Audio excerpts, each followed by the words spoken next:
Enero 30.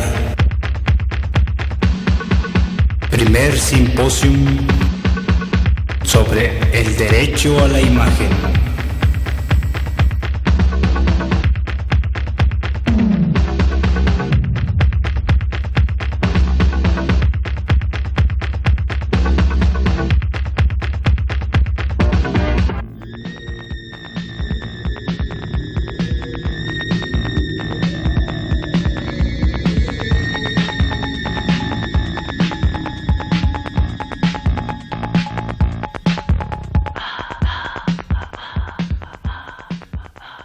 ¿Es lícito fotografiar al indicado para publicación?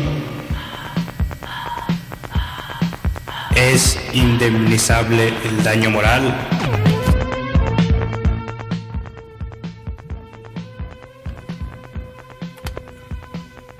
¿Es vigente la ley de imprenta? ¿Es anticonstitucional el reglamento de policía del ayuntamiento? ¿Necesita reformas nuestro Código de Defensa Social? ¿Existen los derechos a la personalidad? ¿El derecho comparado contempla el derecho a la imagen? En el Código de Defensa Social para el Estado Libre y Soberano de Chihuahua, en su artículo 331 nos dice que la difamación será sancionada con reclusión hasta de 3 años y multa de 150 a 400 pesos. La difamación consiste en manifestar en forma escrita o verbalmente a una o más personas la imputación que se hace a otra persona física o moral de un hecho cierto o falso, determinado o indeterminado, que pueda causarle la deshonra, descrédito, perjuicio o exponerlo al desprecio de alguien. Señala también que esta pena puede usarse de una forma alternativa, o solo prisión o solo multa, pero también pueden ser ambas por lo que respecta a la difamación, y en la que señala que consiste en comunicar dolosamente. El dolo específico de difamación, elemento de la culpabilidad, es requerido, además del dolo genérico. El objeto material del delito es la disminución de la fama pública del pasivo, el difamado, por lo que dicho dolo específico consiste en la voluntad y conciencia de la gente de imputar el hecho con el propósito de difamar. En lo que se refiere a la imputación del Código Penal, señala que es la atribución en forma concreta y precisa y determinada, insusceptible de producir duda alguna acerca del propósito de atribuir el hecho a una persona determinada. Continuando con el análisis de este código, también consigna una excusa absolutoria para el caso de que la imputación haya sido hecha con motivo del ejercicio de una función pública o de que el hecho imputado sea cierto. La potencialidad por la que la comunicación dolosa de un hecho cierto o falso, determinado o indeterminado, sea a causa de deshonra, de descrédito, de perjuicio moral o material, o de exposición al desprecio, en suma, de disminuir la fama pública del difamado, es apreciable por el juez en uso de su prudente y razonable arbitrio. Señala, de acuerdo con la jurisprudencia de la Suprema Corte, máximo tribunal de la República Mexicana, tratándose de la comprobación del cuerpo del delito de difamación, el dolo no se presume, sino que es necesario probar su existencia. Y es dolosa la imputación que una persona hace a otra si en el proceso se demuestra que tal imputación obedeció al propósito de vengarse contra la segunda de las personas indicadas y de causarle deshonra, descrédito y perjuicio, exponiéndola al desprecio de los demás. Pues en este caso existe dañada intención, que integra el dolor penal de parte del inculpado. No hay difamación cuando los hechos que se dice la constituyen se asientan en los escritos presentados en los tribunales, lo que solo da lugar a una corrección disciplinaria en los términos de las leyes procesales. Esto no se extiende a los casos en que se les da publicidad con dañada intención. Para la comprobación del cuerpo del delito de difamación, el dolo no se presume, sino que es necesario justificar su existencia.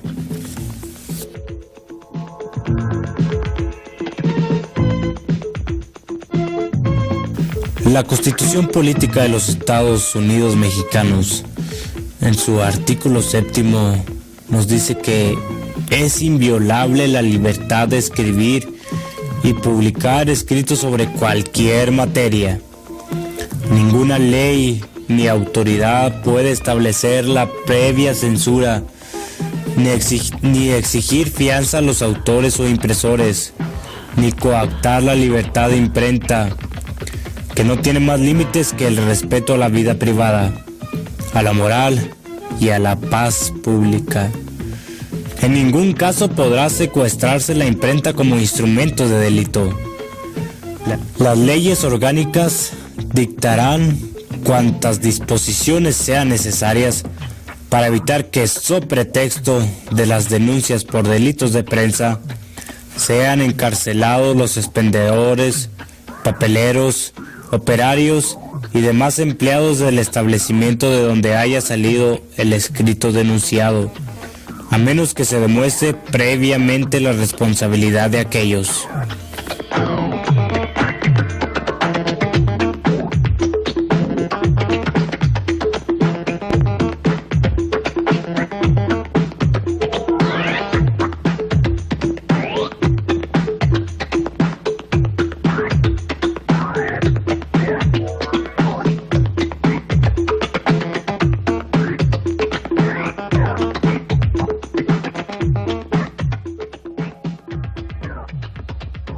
Este tema solamente es una parte de lo que los abogados revolucionarios de Ciudad Juárez tratarán en su primer simposio sobre el derecho a la imagen.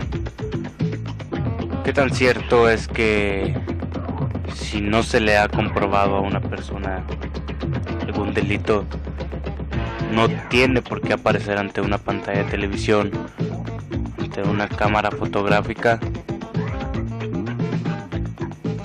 Decimos, solamente es parte de lo que los abogados revolucionarios de Ciudad Juárez tratarán en su primer simposio sobre el derecho a la imagen el próximo 30 de enero.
Give me up for geeky connection, the total female population. I can deal with that situation. I don't care about my reputation. Give me a freaky, kinky nature with a total female population. I can deal with that situation. I don't care about my reputation. I'm the Egyptian lover, sexy senor. It's not just a name, it's an adventure.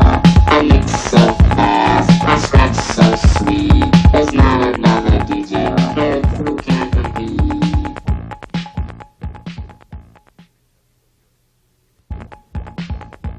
Egyptian lover.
¿Qué es exactamente un aborto? ¿Por qué sucede? ¿Es tan peligroso como dicen? ¿Qué hay que hacer cuando se presenta? Todas estas son preguntas que un día se le pueden plantear a la mujer, aunque en ese momento no le conciernan directamente. Digamos, ante todo, que se produce el aborto cuando el feto se muere. La Tercera Asamblea Mundial de la Salud, en 1950, aprobó que se definiese la muerte del feto como el fallecimiento del producto de la concepción antes de su completa expulsión, independientemente de la duración del embarazo. Esto quiere decir que, en sentido estricto, se puede abortar a las pocas semanas de haber concebido, mediado el embarazo o bien al finalizar este, si el feto nace muerto. Ahora bien, médicamente hablando, se entiende por aborto la interrupción del embarazo antes de que el feto sea viable, es decir, antes de que sea capaz de llevar una vida extrauterina independiente. Aunque esta definición varía entre los diferentes países en función de diversas circunstancias, se admite tradicionalmente que el feto es viable a las 28 semanas, que es cuando alcanza un peso de 1 kilogramo aproximadamente. Hay dos clases de abortos: los espontáneos y por tanto involuntarios, y los provocados, que si bien la legislación de algunos países actualmente vigente califica como delito contra las personas y en consecuencia como un acto criminal, la legislación de otros tantos lo tolera bajo el nombre de aborto terapéutico y aborto social. El aborto espontáneo trata de un embarazo interrumpido en los primeros 6 meses, más exactamente antes de los 180 días a partir del primero en que terminaron las últimas reglas. Pasada esta fecha, no se trataría de un aborto, sino de un nacimiento prematuro. Los estudios realizados hasta la fecha indican que la mayor parte de los abortos espontáneos se producen en los primeros días, en especial por expulsión del óvulo fecundado antes de que se efectúe su implantación en el útero. Al no haber síntomas clínicos en estos abortos precoces, no existe tampoco estadística alguna.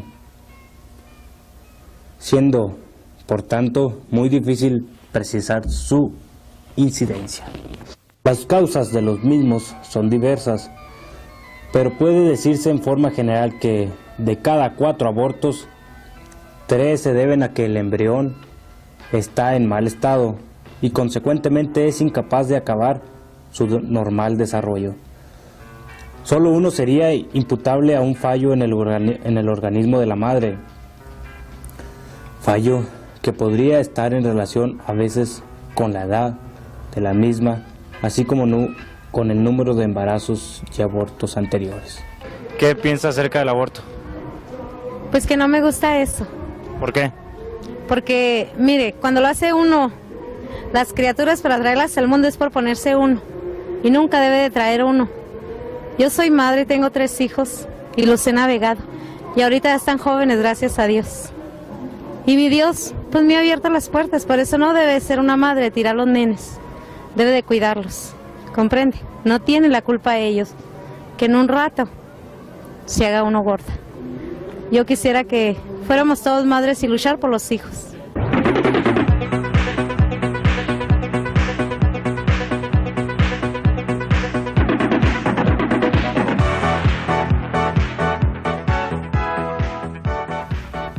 Algunas investigaciones llevadas a cabo han demostrado que diversos tipos de aberración cromosómica son a menudo el origen de la interrupción del embarazo, especialmente en la primera mitad del mismo. Las enfermedades infecciosas son otro importante capítulo como causa de abortos. Si bien es imposible en ocasiones determinar si es que el feto ha sido directamente afectado por la infección, o es la enfermedad de la madre la única responsable de la muerte del feto. De la rubiola, por ejemplo, se sabe que no solo es causa de aborto espontáneo, sino también de malformaciones congénitas y de otro tipo. Muchos productos químicos, incluso tomados como medicamentos, pueden provocar el aborto, en especial aquellos que atraviesan la barrera placentaria. Existen también los factores físicos, un traumatismo, un fuerte golpe. Por ejemplo, existen también abortos debidos a fallas en el organismo de la madre, entre las que se encuentran malformaciones del útero, inflamaciones principalmente, y fibromas, es decir, tumores, y desarrollo insuficiente del mismo útero infantil. Estadísticamente se ha observado que el número de abortos en las mujeres de grupos sanguíneos A y B aumenta a medida que se suceden los nacimientos. Pueden, igualmente, determinar el aborto una diabetes o una enfermedad renal crónica, una intoxicación por mercurio o plomo, el exceso del tabaco, un importante agotamiento físico, el abuso de ciertos medios de transporte o de algunos deportes, como la bicicleta o la equitación, etc. Finalmente, no son infrecuentes los abortos achacables a factores emocionales o también a trastornos carenciales como mala nutrición y carencias vitamínicas o endocrinas. En algunas ocasiones, por último, el aborto se ha atribuido a estados dependientes del padre, tanto desde el punto de vista infeccioso como de alteraciones genéticas en los espermatozoides.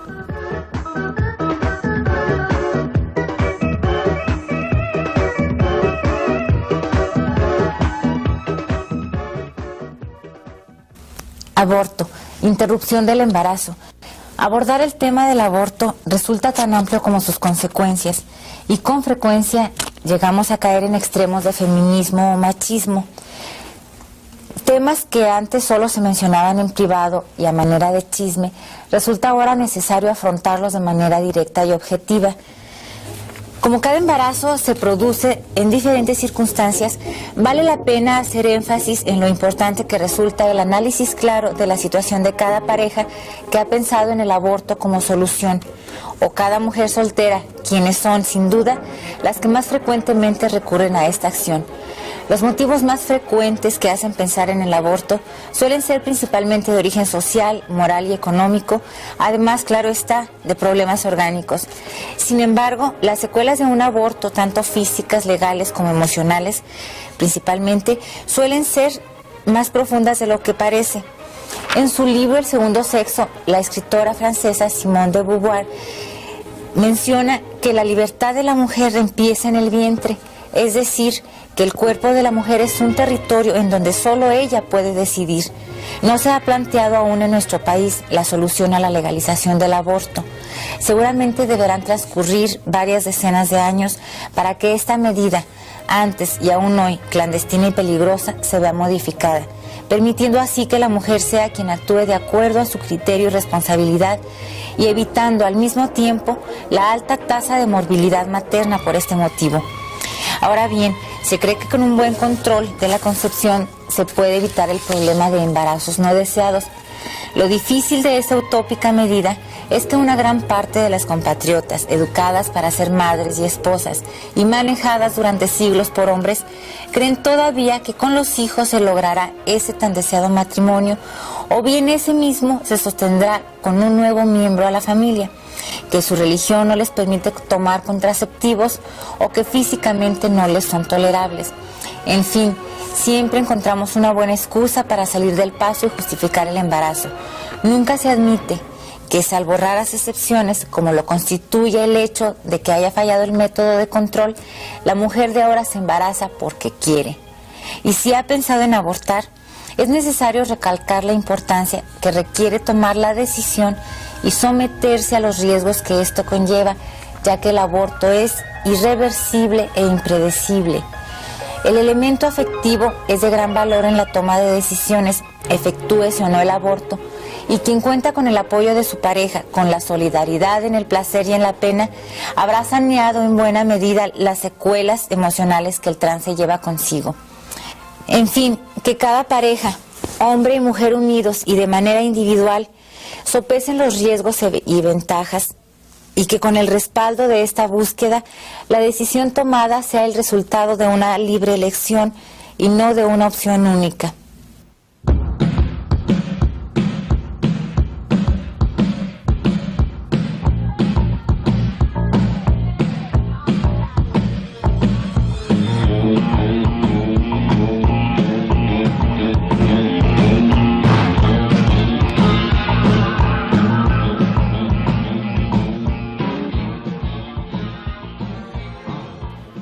En gran número de países se ha extendido actualmente de manera extraordinaria el aborto provocado. La causa primordial es el deseo de los futuros padres de no tener el hijo que esperan. Pero también se aducen otras justificaciones, entre las cuales una de las más extendidas es la de los riesgos que sobrevendrían a la futura madre si el embarazo llegara a término. Son las indicaciones médicas derivadas tanto de un estado general o de la afección grave de alguno de sus órganos como de su estado mental. Otras veces, para la interrupción del embarazo, se invocan razones de tipo eugenésico, cuando hay sospechas de que el niño pueda nacer con anomalías físicas o mentales, anomalías hasta cierto punto detectables en la actualidad. Algunos países, finalmente, tienen reglamentado el aborto en función de indicaciones ético-sociales, cuando el embarazo es consecuencia de violación o de incesto, o la situación económica familiar es muy angustiosa. El aborto provocado tiene los siguientes peligros. En primer lugar, están los derivados de las mismas técnicas para la provocación del aborto. Generalmente la histerectomía abdominal o vaginal, y de los métodos que dan lugar a la estimulación mecánica del útero. La interrupción provocada del embarazo pueden llevarla a cabo personas con la adecuada preparación médica, pero en nuestro país lo más frecuente es que sea practicada por aquellas otras que carecen de los conocimientos requeridos, echando mano a los procedimientos más diversos, desde los hechizos hasta plantas y sustancias que son siempre ineficaces, cuando no francamente tóxicas, o bien utilizando maniobras traumatizantes que no solo provocan el aborto, sino que con frecuencia ocasionan también la muerte de la madre por perforación del útero, infección general por falta de esterilización, tétanos, septicemia, peritonitis, o por intoxicación general por las drogas absorbidas. Cuando en un centro asistencial se presenta una mujer que ha recurrido a sistemas de aborto que ponen en peligro su vida, es preciso actuar con presteza para atajar los problemas planteados, quizá por la inexperiencia.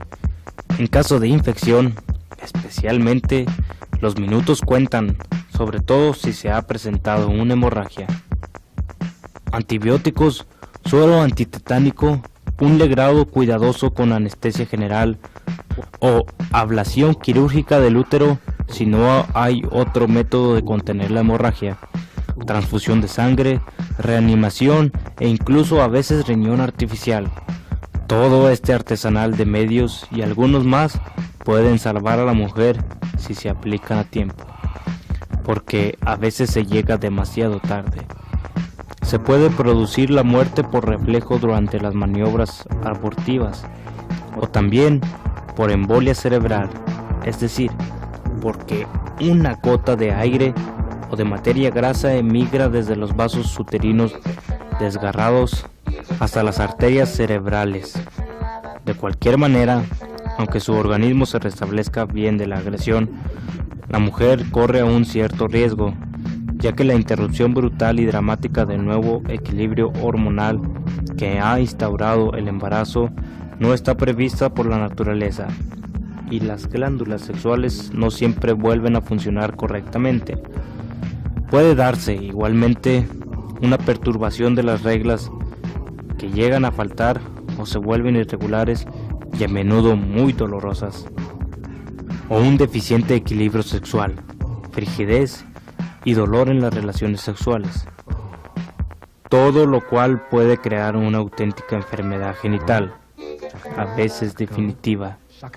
Los desequilibrios en la naturaleza no se provocan impunemente.